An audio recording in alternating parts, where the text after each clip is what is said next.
The first thing the guards noticed wasn't the blood, it was the smile. Angela Munro sat cross-legged on the concrete floor of the warden's office, her orange prison jumpsuit stained in deep, uneven blotches. Her hands rested loosely in her lap, and she was smiling, like she'd just heard the best joke of her life. The warden lay crumpled against the desk, eyes wide open, a dark pool spreading beneath her head. The second body, a man, was slumped near the window. He still wore his visitor's badge. When the sirens blared and officers stormed in, Angela didn't resist. She didn't cry. She didn't explain. She simply said, "I told them both it would end this way." But to understand what happened inside Milstone Women's Facility that night, you have to go back. Back before the murder, before the affair, before the woman in orange learned that the only thing more dangerous than prison walls was what could happen inside them. If you were locked away and found out your spouse was betraying you with someone in power, what would you do? Angela Munro was 32 when she entered Milstone Women's Facility. Her sentence, 10 years for aggravated assault. A bar fight gone wrong that left another woman in the ICU. She'd been married less than 2 years when the judge read her sentence. Her husband, Julian, promised to stand by her. He visited twice a month, wrote letters every week, and told her over and over that this was just a chapter they'd get through together. Julian was steady, quiet, the kind of man who didn't seek attention. Angela clung to that. It was the only thing that made prison bearable, knowing someone was waiting for her outside. The first 6 months inside were hell. Prison has its own language. Not just words, but rules. Who you sit with, who you make eye contact with, which guards you can joke with and which ones you avoid. Angela learned fast. She kept her head down, worked laundry duty, and stayed out of fights. Then came Warden Selina Hart. Selina wasn't like other wardens. Where most stayed distant, she walked the cell blocks daily. She learned names. She asked questions. She could be warm, but there was a steel edge in her voice that made it clear she wasn't to be crossed. Angela didn't think much about her at first. Wardens came and went. Selina was just another authority figure in a place full of them. But that was before the visits changed. The first time Angela noticed something strange, it was barely a flicker. Julian had arrived for his usual Saturday visit. Pressed shirt, clean shave, carrying that faint scent of aftershave she used to bury her face in. They sat at their usual corner table in the visitation room, separated by a low barrier. He smiled, asked about her week, and told her he'd brought some new books for the prison library in her name. It was all normal. Until Warden Selina Hart walked through the door. Selina rarely came to visitation. It wasn't her job to mingle with inmates and their families. That was left to the floor officers. But there she was, in her pressed navy uniform, walking slowly past the tables. When she reached theirs, Julian stood a little too quickly, and Selina smiled. Not the polite, professional smile she gave other visitors. This was slower, warmer, the kind that lingers. Angela caught it, that subtle shift in the air. But she told herself she was imagining it. She had to be. Over the next few weeks, small details began to stack up. Julian started visiting more often, once a week instead of twice a month. The visits were shorter, sometimes only 15 minutes. When Angela asked why he was making the trip for such short stays, he said, "Work has me coming this way anyway." But his work was an hour in the other direction. And Selina? She started appearing in the visitation room more frequently too, always on the same days Julian came. Sometimes she'd stop to ask Angela about her behaviour reports or comment on her progress in the laundry detail. Other times she'd barely acknowledge her, focusing instead on Julian. The conversations were brief, almost casual. But Angela saw the way Selina leaned just slightly forward when Julian spoke. The way Julian's voice softened, the way his eyes lingered a second too long before returning to her. One Thursday evening after count, Angela was called to the warden's office. This wasn't unusual. Selina occasionally summoned inmates to commend them on good behaviour or to issue a warning. When Angela arrived, Selina was alone. She gestured for her to sit and began asking about her rehabilitation goals. But halfway through the conversation, Selina's phone lit up on the desk. Angela glanced at the screen. Just for a second. Julian Monroe. Selina didn't flinch.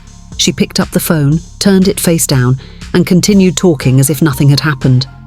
Angela's throat went dry. That night in the cell, she replayed it over and over. Why would the warden have her husband's number? Why would he be texting her in the evening outside of work hours? The next week, Julian missed his visit without calling ahead. Angela asked the visitation officer if he'd checked in. The officer hesitated before saying, "He came by earlier in the week for administrative purposes." Administrative purposes. Julian wasn't a lawyer. He wasn't staff. There was no reason for him to be there outside visitation. The real crack came a month later. Angela had been assigned to the clerical office for the day, filing old incident reports. The office sat just down the hall from the warden's suite. Through the thin walls she could hear muffled voices, Selina's and Aman's. She didn't think much of it until she heard a laugh, Julian's laugh. Her pulse thudded in her ears. She couldn't make out words, just tones, low, private, threaded with familiarity.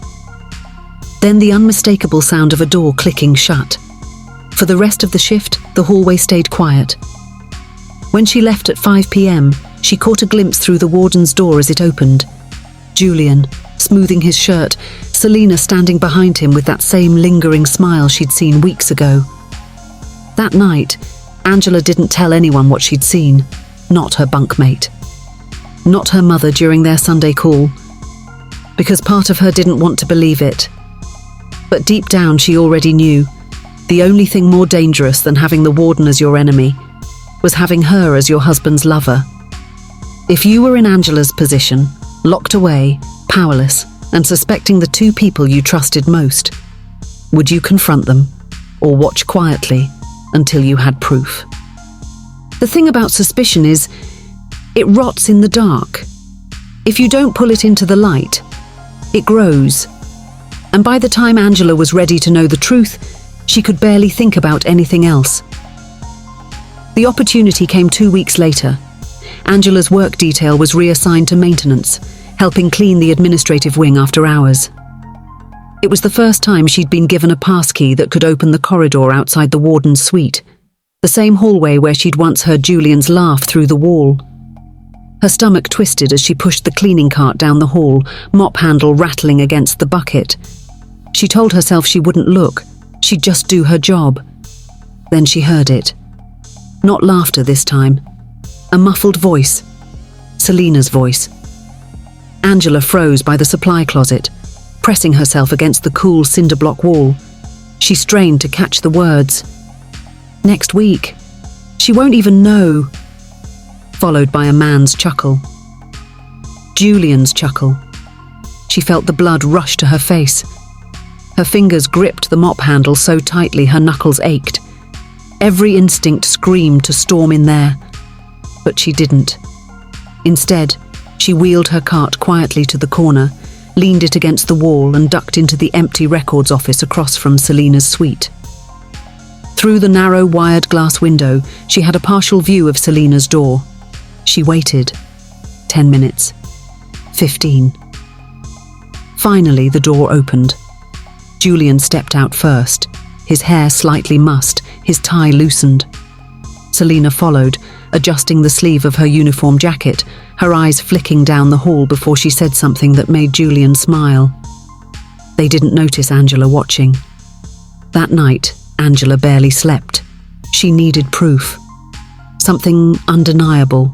Something that wouldn't get lost in rumors or dismissed as paranoia. The next day, she traded 2 packs of cigarettes to a fellow inmate who worked laundry for a broken smartphone that had been smuggled in months ago. It couldn't make calls. The camera worked fine. Over the next week, she studied Selina's routine. When she arrived, when she left, when she locked the office door, and she timed it. Julian only ever appeared on Thursdays, right before the evening count. On the third Thursday, Angela made her move. Her maintenance shift put her in the admin wing again. She wheeled her cart past Selina's office and, without slowing, slid the tiny phone under the door, camera facing inward, recording. The phone's screen was black. It would catch only sound and faint shapes, but she didn't need cinema. She needed a timestamp and voices. She returned an hour later, pretending to check the mop bucket. The phone was still there. She bent down as if adjusting the wheels of the cart, palmed the phone, and slid it into her jumpsuit pocket. That night, in her cell under the thin blanket, she pressed the volume to her ear and listened. First, papers shuffling, a chair creaking, then the door opening. Julian's voice. "Lock it." Selina's laugh, low. "You're getting bold." They spoke about her, about Angela, about how being inside changes a woman, how maybe she'd stop expecting the marriage to survive, how they could help her along if she didn't. And then, the sound Angela dreaded. Kissing, murmured words, fabric moving. Her hands shook so hard she almost dropped the phone, but then came something she didn't expect. "Julian, we can't wait until she's out. We have to make sure she never comes out." Angela's breath caught. She replayed it. Again and again. It wasn't just an affair, it was a conspiracy. Her husband and the Warden, the two people who had control over her life, were talking about making sure she never walked free again. Whether that meant planting contraband, engineering a fight, or worse, she didn't know. She only knew this. She was running out of time. That night, she hid the phone inside the binding of her Bible. Because now, Angela didn't just have a cheating husband, she had enemies, and they were both on the outside of the bars she slept behind. If you found proof that your spouse and someone with power over your life were working together against you, would you confront them? Or would you start planning something they'd never see coming? Angela didn't rush. That's what they'd expect. An emotional outburst, a loud confrontation that would get her tossed into segregation before she could prove anything. Instead, she went quiet. In prison, silence is its own weapon. It makes people wonder what you know, and it makes those who are guilty start to slip. She stopped looking at Julian during visits. She kept her answers short, polite, and emotionless. To Selina, she was all "yes, ma'am" and "no, ma'am," never giving her a hint of anger. But inside, Angela's mind was moving like a chessboard. She had a recording. But in prison, evidence doesn't mean much if you can't get it past the walls. Phones get found, files get lost. And Selina had the power to make both happen. So Angela went to the only person she thought might help, Darlene Price, a lifer in for racketeering, with a network that reached beyond the prison gates. It took 3 days of quiet conversation during laundry duty to convince Darlene to listen. When Angela finally told her everything, the affair, the conspiracy, the recording, Darlene's face didn't change. "You don't need a lawyer," she said. "You need to make sure they don't get the first move." Darlene had a plan. It wasn't clean, it wasn't legal, but it was the only way Angela could get ahead. Step 1. Make Selina think she'd won. Angela began missing her scheduled calls with Julian. She forgot to collect books he left for her in the library. She acted distracted during visits, letting him believe her focus was slipping. Step 2. Get the recording out. Darlene arranged for a corrections aide, a man who owed her a favour, to smuggle the phone in his lunch bag during a shift change. It would be dropped off with someone on the outside who could copy the file and keep it safe. Step 3. Watch and wait. Within 2 weeks, the change was obvious. Julian started showing up less. Selina stopped making small talk in the halls. Angela knew they were preparing something, the kind of setup that could keep her inside for another decade. But the real break came unexpectedly. One evening, just before lockdown, Angela was called to the Warden's office. Inside, Selina sat behind her desk, Julian standing off to the side. Selina's voice was smooth. "We've been reviewing your case, Angela. And frankly, I'm not sure you're ready for parole next year." Angela didn't blink. She didn't look at Julian. She just said, "That's disappointing, especially after all the things I've kept to myself." Selina's eyes narrowed. Julian shifted his weight. Angela smiled, the smallest, coldest smile she could manage, and asked, "Do you want to hear them?" She left the office without another word, but she could feel it. The balance had shifted.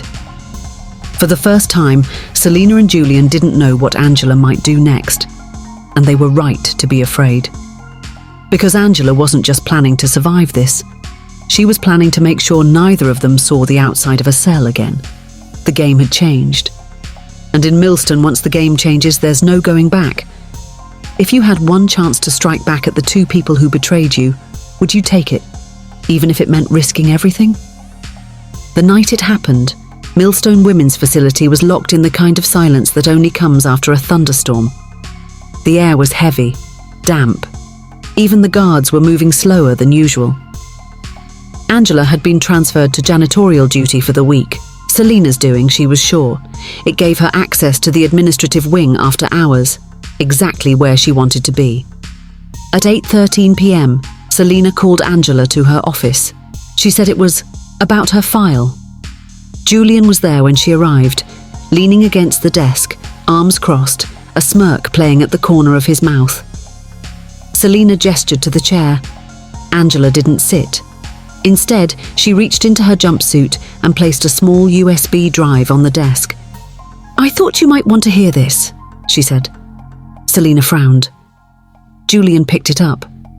And then, in the dead quiet of that office, the recording began to play. Their voices, their words, every lie, every threat.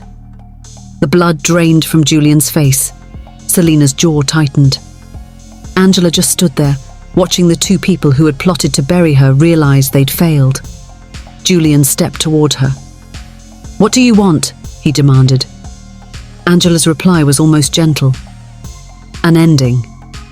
Her hand moved faster than either of them expected, toward the paper cutter on Selina's desk. The blade came free with a sharp metallic snap. What happened next lasted less than a minute. By the time the guards forced their way in, Selina was slumped over her desk, a crimson trail dripping onto the floor. Julian was on his back near the filing cabinets, his visitor's badge twisted, eyes staring at nothing. Angela dropped the blade, raised her hands, and smiled. At trial, her lawyer argued provocation, years of emotional abuse, betrayal, and a conspiracy to keep her in prison. The jury didn't buy it. She was given life without parole. But in the years that followed, Angela became something of a legend inside Milstone. Not for the murders, not even for the audacity of killing the warden in her own office, but for the fact that she'd warned them. Her first words to the responding officers that night had been, "I told them both it would end this way." In prison, trust is currency. Angela spent hers on two people, the man she married and the woman who held the keys to her freedom. They spent theirs on each other, and in the end, everyone paid the price. If you were in Angela's position, would you have waited for the system to punish them, or taken justice into your own hands? Tell me in the comments.